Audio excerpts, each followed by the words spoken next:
What's going on, you guys? Welcome to the Unlock Your Freedom podcast with Kevin Kepple. If you're looking to create more in your life, and if you want more of anything, it's not about doing more, it's about being more. So I'm excited you're here, and I'll see you guys on the inside.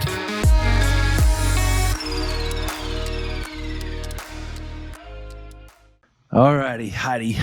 I'm glad we had this time here together today. I'm really interested in the way that you serve people. And I've gotten to know you just a little bit. And the first time I met you, you helped me massively, and you offered to help me even more and asked for nothing in return. And I love being around people with big hearts and big brains, and you're definitely checking those boxes. So thanks for coming together today with me. Awesome. All right. Thanks for having me. It's an honor to be here. Oh, yeah, it's my pleasure for sure. Well, for one, I'm a little location jealous. You're in Puerto Vallarta. I'm not, but there you have it. At least I'm not in Canada. Where you're from? I hope you're warm. Yeah, hey, I live inside. It's all good. I have a coat. Life is good.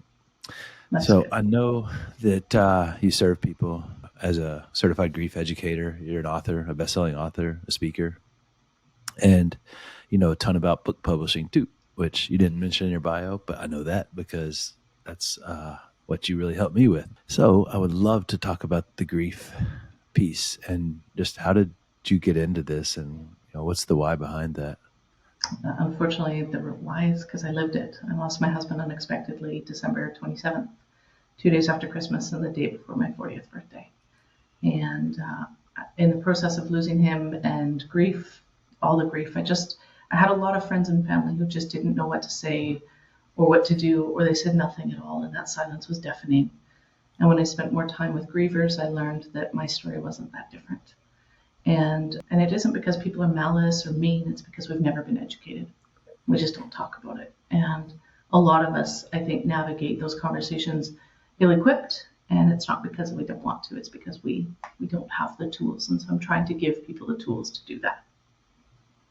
I think that's a really beautiful way to serve, and it's kind of something people don't really talk about because it's painful, and then people don't, like myself included, I don't know what to say when somebody's grieving or what to say, and I think saying nothing is not the appropriate thing, but that I've defaulted to that a lot because is it insulting to say I'm sorry for your loss, and do they consider it a loss? And so I would love for you to give us some ideas around what to say or what not to say.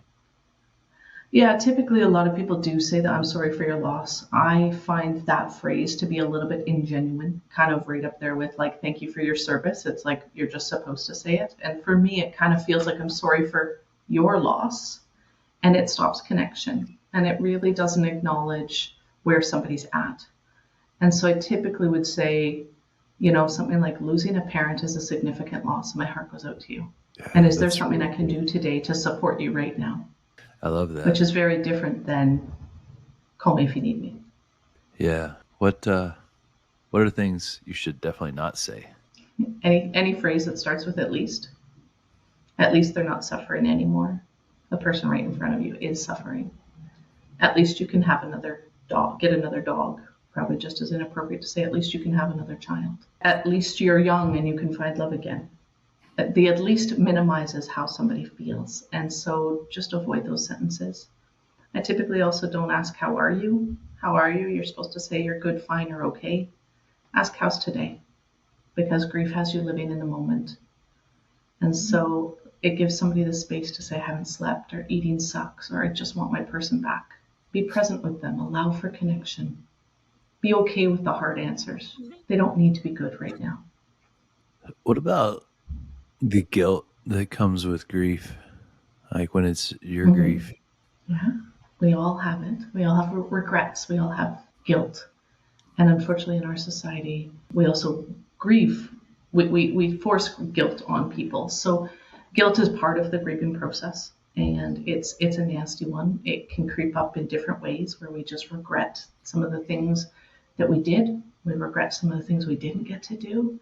And so be gentle with yourself. Know that it's part of the process. Sometimes you have to be able to say, hey, you know what? I can't hold this one anymore. I can't change it. I can choose to live my life with a different lens. And I know so many people who've had significant loss that their lives are so different post-loss. I am not the same woman I was before Mike died.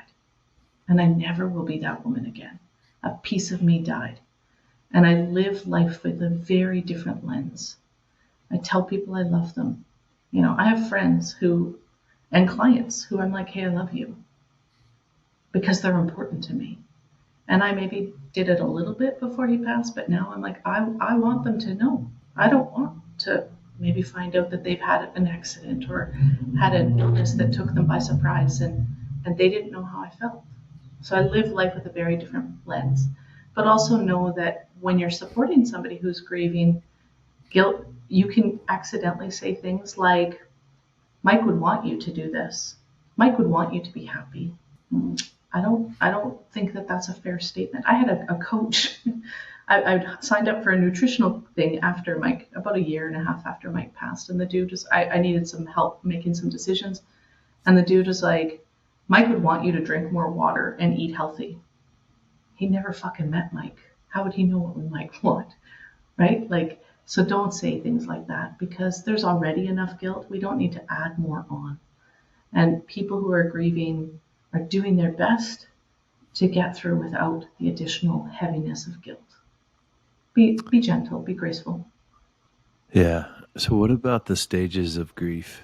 I'm sure everybody's familiar with the term, even if they maybe aren't familiar with the stages. And my rudimentary knowledge of that is you can vacillate back and forth, or at least that's personal experience. I feel like you've leveled up or whatever you want to call it, but then it's like kind of regress sometimes. So they were actually not, they're often called the stages of grief, but they were actually created under the stages of dying. And they were for people who were dying. Wow. These were the stages that they went through. Wow. And then they kind of got misnomered into the grief cycle. But if you've been through grief, you know that grief is not one and done. You don't go through the denial stage or the guilt stage or the anger stage once and move on to the next stage. It's a hot mess.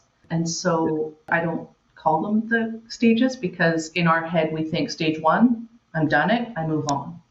Stage two, I'm done it, and it doesn't work like that. And then we get mad that we're back into another stage and we think we've screwed it up because again we haven't been taught how to grieve, and so we're like, how messed up am I? Like I can't even go through the stages properly, right? And then we kind of create this whole spiral in our own head that we can't even grieve somebody properly.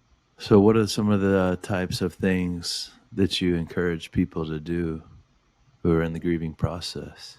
Ask for help, set clear boundaries, be clear, know that people aren't doing things to be malice, right? So if somebody who's really close to you sticks their foot in their mouth, tell them. And if you do it because you don't have a filter on, because like you're pretty raw, especially in those early days, weeks, and months, you may have to circle back and apologize and be like, I could have handled that better.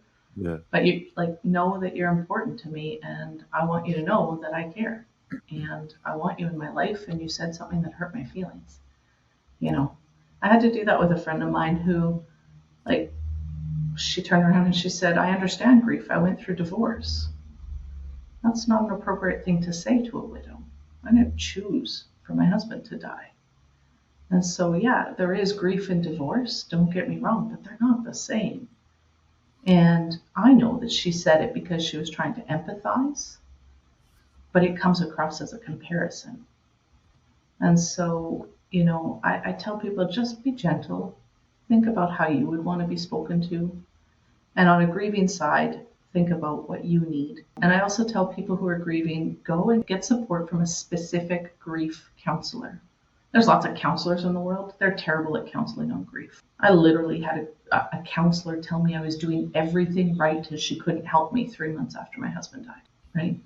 And it's not because, she was doing the best she could. But when all of a sudden I went and met with a specific grief counselor, they were able to help me unpack all of the different dynamics that were going on, right? The fact that I didn't get to say goodbye, the fact that things were breaking in my house and I was angry because I didn't know how to fix them. All of those pieces, they can unpack them. They're trained in that area, right? You're not going to go to a soccer coach to learn how to play baseball, right? So go to a grief coach or go to a grief counselor to move through grief. So you mentioned asking for help first in that answer. Oh, how do you ask for help? I mean, it seems like it should be pretty simple, but I think sometimes you don't know what to ask for. And lots of times grievers don't. And sometimes it's not even asking for help. Sometimes it could be accepting help. Lots of times somebody might offer, hey, I'm going to get groceries. Can I pick something up? And our first answer is no, because we don't want to be a bother. Or it's too hard to think about. And it's like, yeah, just go pick me up some things that I can throw in the oven to have for dinner. That would be helpful. Give people permission to help you and accept it. And if you need it, if it's like getting up in the morning is too hard for me to get my kids out of school, get kids off to school, can you help me by when you're driving your kids? Can you drive my kids too? Know that that isn't weakness. That's grace, right? Knowing that I don't have children. I don't know how people parent when they lose a spouse and go through grief. I was like, I can barely get out of bed on my own. I don't know how they did it with little ones. Like my plants died. I couldn't keep them alive. I don't know how I would keep a child alive. Like know that it's okay to ask for help. That is a weakness. And accept the help that's offered. My neighbor was like, we lived in a condo townhouse area. He's like, leave your garbage on the doorstep and we'll take it to the garbage bin. Not that it's a huge deal, but it was like just one less thing that I had to think about. Yeah. Right? Yeah, people can be awesome. Yeah. And think outside the box. Like my neighbor, he held me while the firemen worked on Mike in our driveway. And the next day, instead of showing up with flowers, because he knows I'm a sprinkler and I cry a lot, he showed up with the Costco case of Kleenex. Right? Like, Yeah. and so cool. one, it caused a bit of a laugh, but two, that's a functional gift. I needed that, right? Yeah. So know that you can show up in authentic ways. There's tools out there like mealtrain.com where you could create a profile for a family and be like, hey, people can sign up for meals. So you send out a link on social media or church groups or community groups, and people can sign up for meals and they actually put in what's going to be delivered, that like what they're bringing, so that somebody doesn't get 17 lasagnas, Yeah. which does happen. Right? I would be So okay with that actually. So, but I don't think everybody would. but but that's a really cool site. Will you say the name of that site again? I want to make sure that we catch that. Meal Train, so meal, MEAL, train.com. And so it's free to sign up for meals.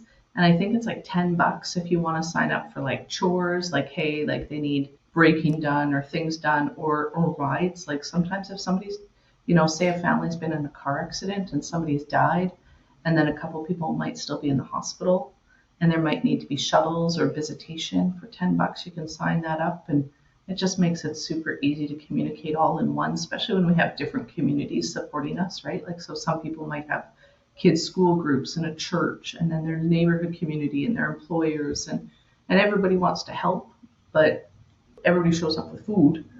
And when all of a sudden what you really need is like rides or things like that, right? Yeah, that's And know that if beautiful. you've had somebody who's gone through a loss that's far away, sending a DoorDash or a Uber Eats gift card or a grief book in the mail or things like that, there's still things you can do even though you don't live in the same town, city, or country. Yeah, that's terrific advice. So, how Yeah. does somebody who's listening to this know that maybe they should find somebody to help them in your space, in the grief coaching space? Like, who's it appropriate for? You know what? A lot of people reach out to me and they're like, hey, Heidi, my friend's child died. Can you help them? And I'm like, no, I'll help you. I teach people what to say and not say to people who are grieving. And so we unpack situations. Like people will be like, hey, this is what's going on. How do I deal with this? I want people to get the tools to feel equipped to support each other. It's like, I call it your grief muscle. It's learning what to Yeah. say, what not to say, because the words matter. And so the work I do is for anybody who wants to support somebody who's grieving, and know that grief isn't just around death. Grief could be around divorce, relationship ending, empty nest syndrome, people retiring or moving. Like grief is we all grieve through COVID when we couldn't do things, right? So know that there's grief in a lot of different places and spaces. Yeah, I think that's a great point that you just made there.